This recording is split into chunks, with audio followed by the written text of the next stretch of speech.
Ladies and gentlemen, fasten your seatbelts and prepare your taste buds as we embark on a relentless journey through the kingdom of brews. Welcome to the realm of intoxicating flavors and head-banging beer reviews. What's up, everybody? It's the Ginger Yeti, and I'm checking in from home. So what I have for you today is Rogue Knuckle Buster Cold IPA. Now, Rogue's been around for a long time. They started in 1988 at the forefront of the latest craft beer boom. And everybody probably knows Dead Guy Ale. That used to be a go-to beer for me when I saw it in bars, although I haven't had it in a long time. And they're out of Northwest Oregon, and this is a collab. I'll tell you more about the collab because it's written on the back of the can here. Here's a picture of the can there. Let me read the back to you. At Rogue, we are always working on new ideas that break from the norm. This collaboration is no different. Our friends at Rival Cycles in Austin, Texas also like to push the envelope with their hand-built motorcycles. So teaming up on the new style of IPA that uses a cold fermentation technique just made sense. Knuckle Buster Cold IPA turns out fairly light in body with a floral hop aroma and flavor. It drinks crisp and refreshing, perfect for winding down after busting your knuckles in the garage all day. I don't know about you all out there. I don't work on motorcycles, but I do work on my trucks I've had over the years. And it sucks sometimes. Get a stuck bolt, next thing you know, your knuckles are bleeding, you're dirty. It can be really frustrating. So this is perfect description right there with that picture.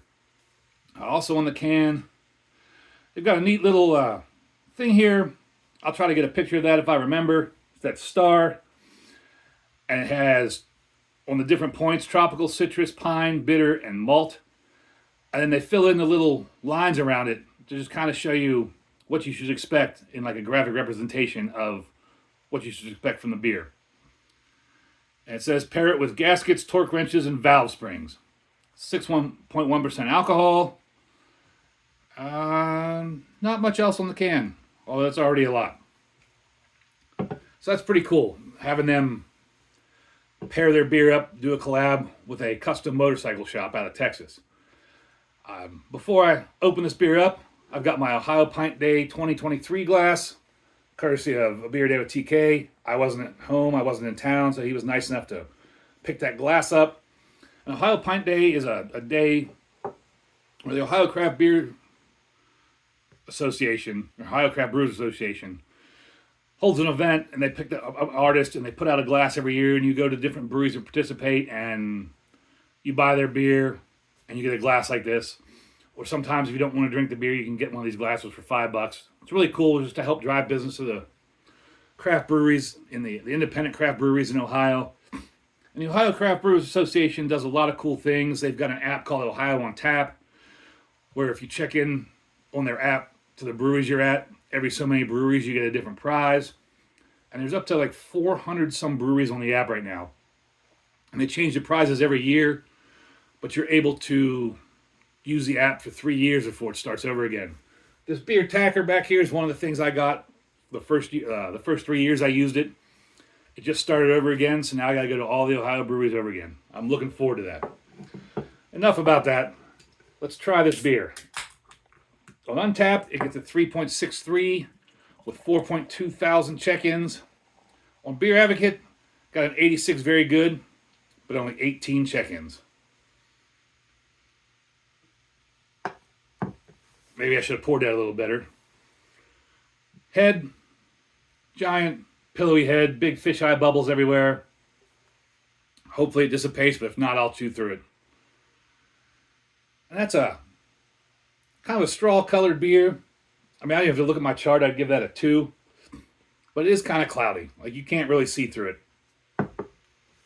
As soon as I open it up, I can smell some tropical hops. And that's just tropical fruits. And that's about all that's there is some tropical fruits. Guess I'm going to have to chew through this head. Cheers, everybody.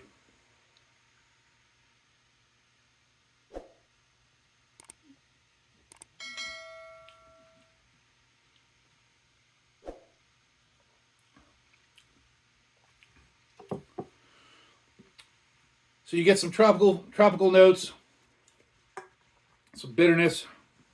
There's actually a little bit of resininess to it. I mean, the mouth feels kind of watery, but there is some like resin slickness to it.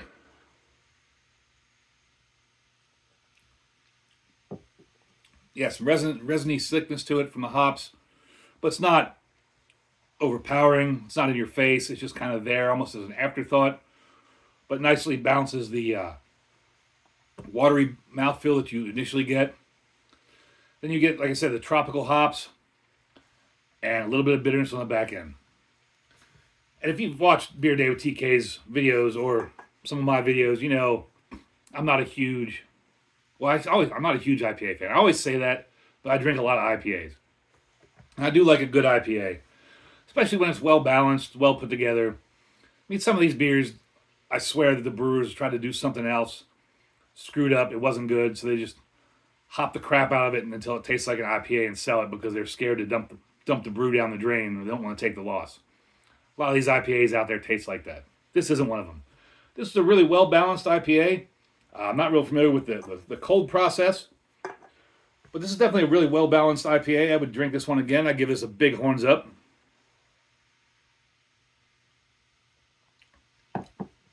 Rogue, you've done a good job with this. And it's nice to see a brewery do a collaboration with something that's outside the realm of brewing and actually put together a good beer. That's really cool. And like I said, I'll put some links down below in the description for Revival Cycles. And since I'm going to be burping a bunch more, I think I'll end it there. Embrace the adventure.